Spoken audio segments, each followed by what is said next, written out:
बोडाणा और उनकी पत्नी नित्य नियम से हर साल गुजरात में नडियाद के पास एक गांव है डाकोर, वहां से वो पैदल द्वारका जाते थे। ऐसे कई साल बीत गए लेकिन उनका नियम नहीं टूटा। बोडाणा और उनकी पत्नी का शरीर भी आहिस्ता आहिस्ता वृद्ध होने लगा और उनसे पैदल चलना संभव नहीं हो सका। एक साल की बात है, जब दोनों इतने बूढ़े हो गए, इतने बूढ़े हो गए, इतने बूढ़े हो गए कि अपने घर से भी बाहर निकलना संभव न रहा। दोनों ने सोचा अब क्या करें, लेकिन जाना तो है, जाना तो है। इश्क सच्चा है तो वादा निभाना है।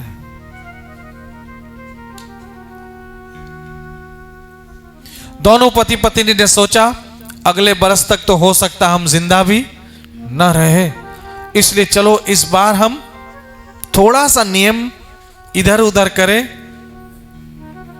और पैदल चलने के बजाय बैलगाड़ी में जाते हैं। लेकिन जाते हैं। दोनों द्वारका पहुंचे और द्वारकाधीश के दर्शन करने लगे। जय द्वारकानाथ। जब दर्शन करने लग गए तो दोनों कृष्ण से कहने लगे, कृष्ण देखो हम हर साल आते थे, लेकिन अब हमारे शरीर में शक्ति नहीं है, इसलिए हो सकता अगली बार हम ना आए, इसलिए आखिरी बार बाय बाय। दोनों रोते हुए विदाई लेकर आगे बढ़े, आंखों से आंसू बह रहे थे, लेकिन न चाहते हुए बैलगाड़ी में बैठ गए। जैसे ही बैलगाड़ी में बैठे उनको लगा कोई तीसरा भी आके बैठा है। ये भारतवर्ष की सच्ची घटना है,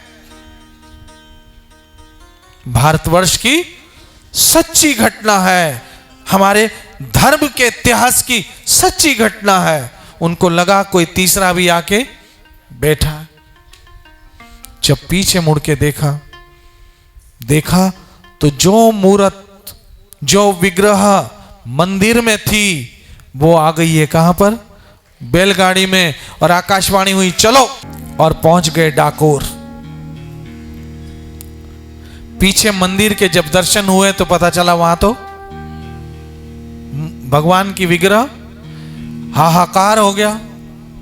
पुजारी ने कहा हमने तो भगवान को दर्शन विराम करके शयन करवा दिया था, और शयन करवा के मंदिर को ताले लगा दिए थे, और इतनी बड़ी विग्रह कौन ले जा सकता है, जबकि गर्भगृह में कोई खिड़की दरवाजा भी नहीं है, कहां गई कहां गई कहां गई।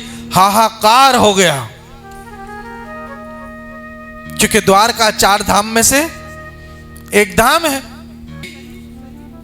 ये बात फैलते फैलते फैलते पता चला कि ये मूर्ति तो कहां है, डाकोर में है। जैसे ही पता चला सारे पंडे, सारे पुजारी, सब के सब कहां पहुंच गए, डाकोर पहुंच गए, जहां पर भगवान द्वारकाधीश का विग्रह विराजमान था। दोनों बूढ़े पति पत्नी को कहा तुम लोगों ने ये मूर्ति चुराई है, इसलिए ये मूर्ति हमें दे दो, क्योंकि मंदिर खाली हो गया है और 4 धाम की यात्रा में विक्षेप आ गया है।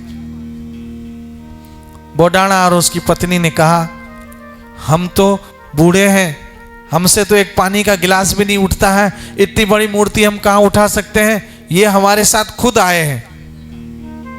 किसी को विश्वास नहीं आ रहा था कि खुद कैसे आ सकते हैं। पंडे पुजारियों ने एक चाल चली, और वो चाल क्या चली कि ठीक है तुम भगवान रख लो। उनको पता था इनको खाने को आटा भी नहीं है। कहा एक काम करो, तुम्हें ये विग्रह रखनी है ना, रख लो, लेकिन इसके बदले हमें सोना दे दो। और कितना सोना दे दो? इनके वजन के बराबर सोना दे दो।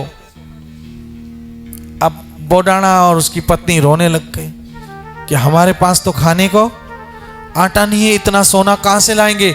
ये तो कई मन का विग्रह की वजन है, इतना वजन हम सोना कहां से लाएंगे?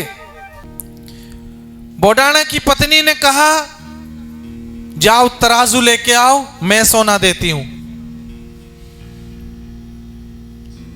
पति ने कहा हमारे घर में तो 1 तोला सोना नहीं है, लाओगी कहां से इतना सोना? कहा आप रुको। अब तराजू लाए, उस तराजू में एक तरफ भगवान की क्या रख दी? विग्रह रख दी, लेकिन अब सोना कहां से लाए? तब बोडाणा की पत्नी ने कहा प्रभु अब लाज रखना आपके हाथ में। अपने नाक से कांटा निकाला, नोज पिन। जैसे ही वो कांटा तराजू में रखा, भगवान की मूर्त ऊपर चली गई।